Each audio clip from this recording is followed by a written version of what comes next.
Zakonski par je počitniško hiško dolgo uporabljal le v prostem času. Ko pa sta se upokojila, sta se vanjo tudi preselila. Vendar vikend je vseeno le vikend in kmalu sta začutila potrebo po prenovi. To sta zaupala mladima arhitektoma iz ljubljanskega biroja. Sedimo menda nekaj 1000 metrov visoko v hiši, ki je bila nekoč vikendica. Danes pa tukaj ljudje živijo in videla sta zaslužno za to, da živijo tako, kot se živi v 21. stoletju. Ko sem videl slike, kako je bilo tole videti pred prenovo, je precej drugače. Kje pravzaprav smo, kaj se je zgodilo s to hišo? Ja, tako, kot ste omenili, mislim, en tak pomemben podatek je ravno to, da sta investitorja tukaj že živela, se pravi, to je bilo kot vikend.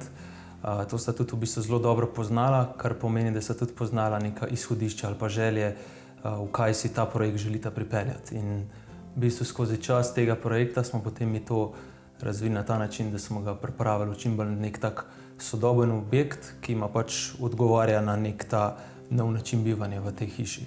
V bistvu gabarit tega objekta se ni spreminjal, tako da v bistvu v osnovi ostaja hiša enaka. Dejansko je kvadratura samo 65 kvadratnih metrov. Je pa zelo lepo, predvsem to, ker je fajn vključeno v naravo.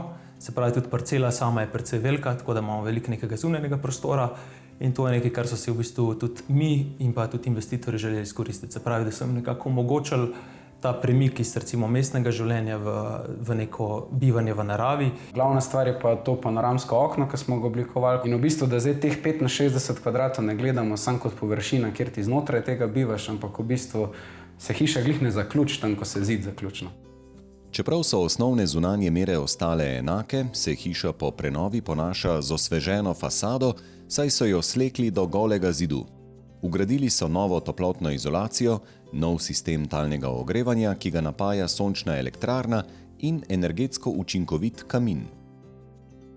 Tako da to je bilo neko glavno izhodišče zasnovati znotraj tega mogoče na prvi pogled majhnega gabarita, ko bi nekdo rekel, sigurno bomo tlele za eno prizidavo narediti, tako po slovensko.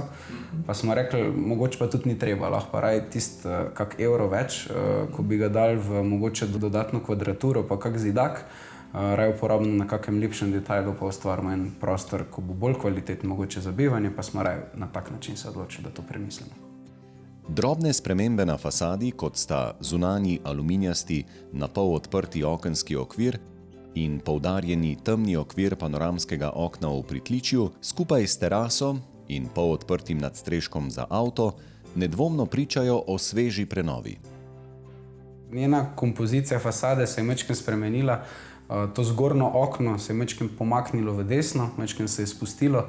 V bistvu s tem smo ujeli en lep pogled proti tele kapelci. Hkrati pa smo dobili to v bistvu veliko panoramsko okno na jugu.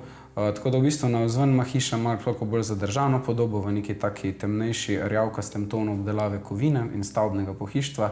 Notranje smo si pa zamislili tako en tak prijeten lesen ovoj, tako da so v bistvu tudi vso stavbno pohištvo je v bistvu obdelano špalete z macesnovim lesom kakor krila oken.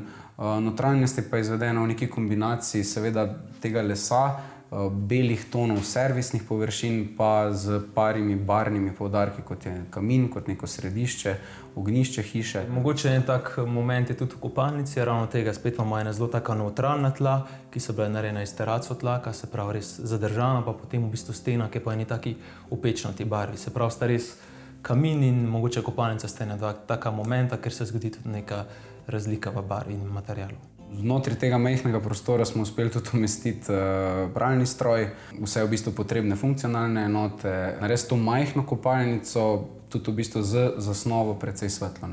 Kuhinja je doživela zelo temeljito preobrazbo, kar je dobro videti iz fotografij kuhinje pred prenovo in posnetkov sedanje razporeditve opreme. Je bistveno bolj prostorna, funkcionalna in svetla.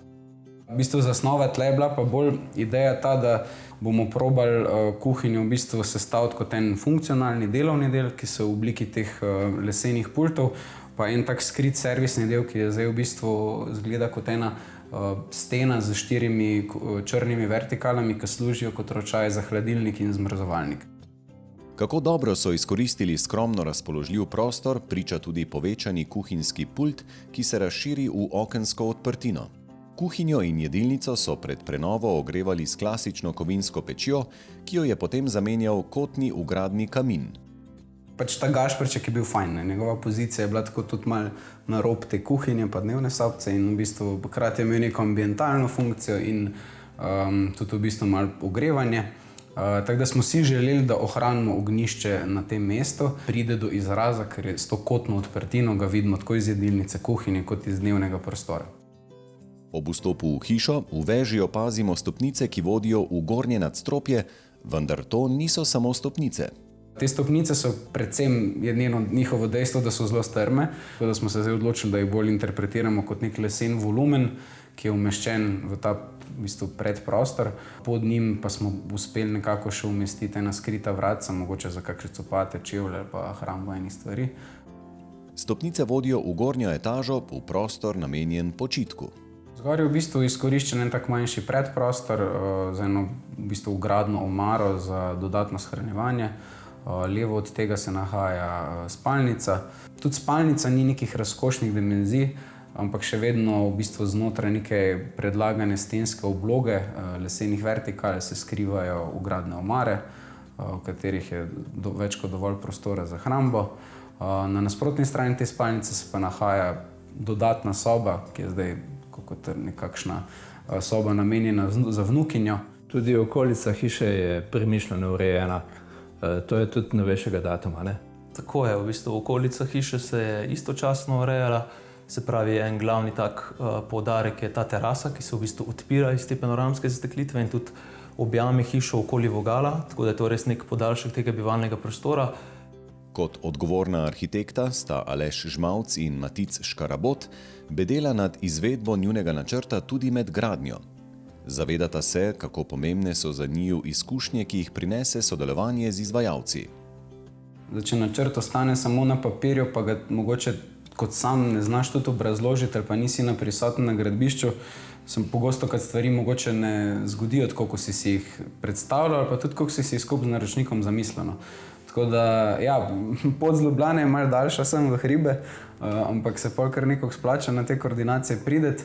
Je pa tako, je dosti nekih takih prigod, ne vem, od tega, da zagaziš noter mogoče v neči suh beton, pa da je kak delavc premalo na gradbišču, pa pol na koncu še ti pomagaš montirati kak fasadni kovinski okvir, ampak to je mogoče tudi čar te službe, kaj povem, no.